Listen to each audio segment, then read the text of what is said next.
Hello and welcome to another broadcast by the Jones, the original Jones. And I'm so glad that you actually came out with me today. Today we're going to be doing birthday cupcakes for my grandson. And I am just so excited about this. So let's get into it. As you can see, I'm adding my 2 sticks of butter. This recipe calls for 2 sticks of butter. We're going to let that mix into our mixer very, very well. We have 3 cups of our sugar. We're going to add that in slowly. We want to make sure that it blends well and that you see no sugar granules when you finish mixing it with the blender or the mixer, okay? At one point in time, you do want to stop. You want to scrape the sides down and the bottom, and then you want to start it back up and maybe let this mix for about 2 to 3 good minutes, okay? After this process, we're going to add our eggs one at a time. We have 5 large white eggs. You can use brown if you choose to. But we're going to add these eggs individually, one at a time, and let them mix well after each addition, okay? Now, once we get all of our eggs in, of course, you want to do the same thing you did with the butter and the sugar. You want to make sure that you scrape your sides down, make sure that you scrape your bottom because you want everything to be mixed well. Okay, now as you can see, we actually have our eggs, our sugar, and our butter, and it is mixed very well if you can actually see. I had to go ahead at this step and add in the Crisco shortening because I forgot to add it in with my butter. So you're going to see me go ahead and do that and let it mix very well. Please don't forget that step when you're doing that. But hey, sometimes when you're cooking, you forget certain things. And it was right in my face. But anyway, I did add it. I let it mix very, very well. And if you can see the way the consistency is, it is very light and fluffy at this point. Now, we have not added our flour in as of yet, but we will. But I just want to show you how the texture of your batter is supposed to be at this stage. Okay? And we're going to let that mix maybe about 2, maybe to 3 minutes. And then we're going to get to our next step, okay? Okay, so after this has mixed for a good 2 to 3 minutes, the next thing, of course, that I want you to be able to do is to take and scrape down the sides again. We're going to stop our mixer. We're going to scrape down our sides really, really quick. Make sure everything is mixed in well before we move to our next step of adding our flour, okay? Now, I know this is a lot of stopping and everything, but this must be done. Now, as you can see, I have 3 cups of all-purpose flour. I also added in my baking powder, which I'll add the recipe below, or the measurements below. And I added in some salt, okay? And once we did that, the next step is we're going to go ahead and we're going to begin to add in our flour mixture and our milk and buttermilk mixture alternating together with the flour. So you'll see this process in just a minute. Okay, so now you see me measuring out a 1/2 cup of my buttermilk, and then I'm also going to do a 1/2 cup of regular whole milk. And we're going to add those together, make sure they are room temperature, and we're going to begin to add those in as we mix our flour into the rest of our batter. So what you will do is you will need to add flour, then you will alternate it with buttermilk and whole milk. And you're just going to keep alternating, but make sure that you end with adding in the flour. For whatever reason, it's supposed to be much, much better when you end your mixing by adding in the flour mixture instead of the buttermilk mixture at the end. So we've got everything in, and right now we're just letting it mix very, very well, okay?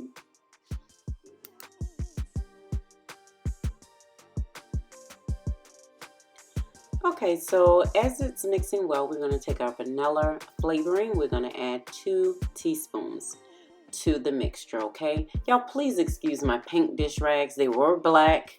Why I bought black, I don't know. I think they came in a set. But by the time you Clorox them to death, they're actually a different color. So just excuse that. But we're going to let this mix very, very well. We've added in our flavoring. That was the last thing. Next, we're getting these cupcakes into the pans.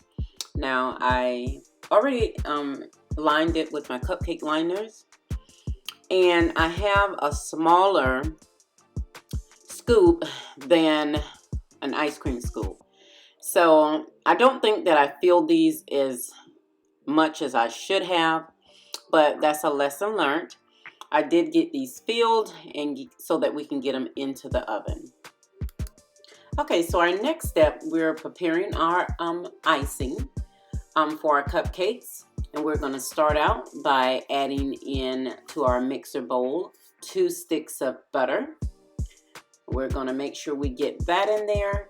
And we're going to now begin to get our paddle added on. I'm going ahead and adding in also my pure vanilla extract. Maybe this is about 1 teaspoon to anywhere to 1 tablespoon. I didn't measure it this time, but I'll have the links below or have the description of how much I use below. We mix this very well. And once we continue to do that, we're going to slow down our mixer and begin to add in our powdered sugar. Now, I will tell you, because of the amount of cupcakes I had, I did use this whole bag of powdered sugar. And what we did to kind of allow it to come together, we added in a little bit of whole milk, okay? So we probably used about maybe 3 to 5 tablespoons of cold milk. I added a little bit more because I know how I like my icing. I even added some warm water. As you can see here, we're adding in the rest of our powdered sugar, making sure that it comes to the consistency that I would like for it to be. And here I just let it mix very well so that and you have to turn your mixer up high enough so that it can mix well, okay? So I kind of just let it mix, and I was tasting it while I was letting it mix. We kind of scraped our sides down, and then I let it mix again as well. Now, once it finished mixing, then I'm going to show you the next step that I did, because with this icing, I just was not going to do regular white icing for the cupcakes. I wanted to do something special since it was his birthday. He's only about 4 years old, I believe it is. And so, 4 or 5, excuse me. So what I did is I actually divided up the icing. Okay, now once I completed dividing up the icing, I wanted to make sure that I did it in separate bowls because it was not going to be the same color, okay? And so that was the reason that I divided the icing up into 2 separate bowls. Now, I do have this new system that I've been using to color my icing. This is something that I learned from a class that I had taken at Michael's, a cake decorating class. And it's called Wilton Performance Color System. And it tells you exactly what to use, how many drops to use in order to come up with a certain color. His cupcakes, I wanted to do a beautiful purple and a turquoise. As you can see, or not turquoise, but like a green. And so I needed to know how many droplets I needed to put into that in order to make it turn to what I needed to turn. Now, excuse me, because this was a little bit off camera, but I think it told me to use 20 of the letter B, for example. And you can check it out. I'll put the link below, tell you where I got mine from, which was Michael's. And then you mix it with another color that is like a red color. And so now it's telling me to put in a dark blue color. Now, when you begin to mix these 2 colors, as you would see, it's going to give you one of the prettiest purple colors, okay? And so that is the color performance system. That's how it works. That's how you're able to change the color of your icing so that it can be a gorgeous color. You can never go wrong as long as you follow the instructions of how many drops that you're supposed to put in your icing of each color. That sheet that they give you in there, it is an awesome sheet to go by. So now, as you can see, I have my purple. Now I'm going to start mixing my other color, which is like the turquoise greenish color. And so it tells me to put so many droplets in of the blue, and then I am supposed to put a couple of drops of the yellow. I had to really shake that up in order to make it where it would get to the color or the consistency that I needed. And as you all can see, this is a gorgeous greenish color, and it mixed so well. So these are the two colors that I chose to ice in the cake for my grandson, because with kids that age, you want it to be something that is lively and pretty, and when they see it, you know, kids actually, if it's something that they see and it doesn't look good, they're not gonna want it. But if it's something that is, you know, looks good, the color is bright and beautiful, that is gonna make them want it even more. And so that's what I did, was the cupcakes, the color of the cupcakes that I did for my grandson. Okay, so as you can see, the next step that I'm doing, I'm actually placing or getting our different color icings into our bags so that we can make sure that we ice in our cupcakes once they come out of the oven. I did do this method, but I did have something else planned.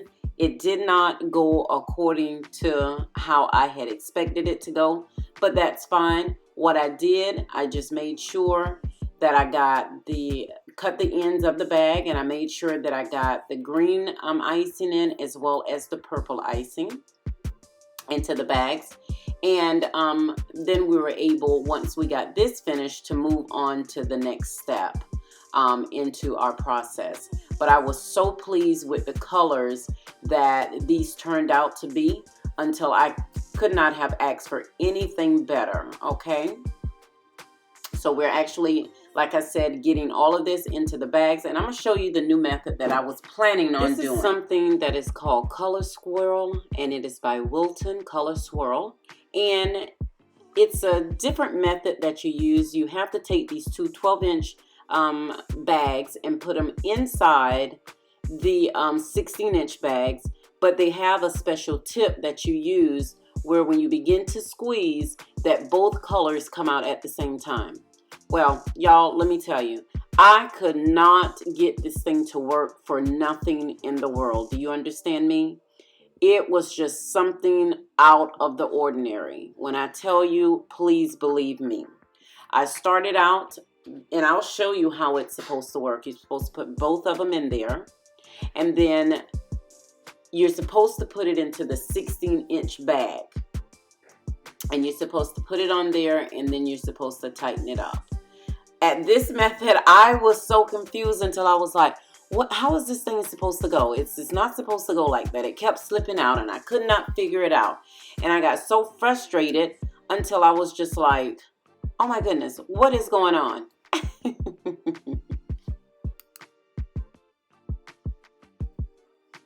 Okay, so as you can see, I finally figured out how to do this thing, and so I was like, okay, well, good. I know how to do it. Now I'm just going to put my bags in and get it all settled and get these cupcakes icing. Well, when I did that, I got everything in there, but as you can see, it was like it was jammed. It didn't matter what it was. I was pushing it as hard as I could, and it was just straining to come out. So anyway, I got frustrated, and I was just like, that's it. I'm going to the second method that I actually know. So once the cupcakes came out of the oven and cooled, I proceeded to put them into the actual box that I was going to be taking the cupcakes in or transporting them in. So now, as you can see, I'm just actually icing the cakes. What I did in order to get the icing to go well is I just alternated putting it into the bag, each color. I put the first color I may have did green, the next color purple, and I alternated it like that. So once it got into the bag and I began to squeeze it out and decorate the cupcakes, it actually mixed well together, and it gave me the color that I still wanted if I would have used the other little swirl kit that I had. So everyone, I am so glad that you all stuck with me to the end of this video, because the favorite part is showing you how these cupcakes turned out.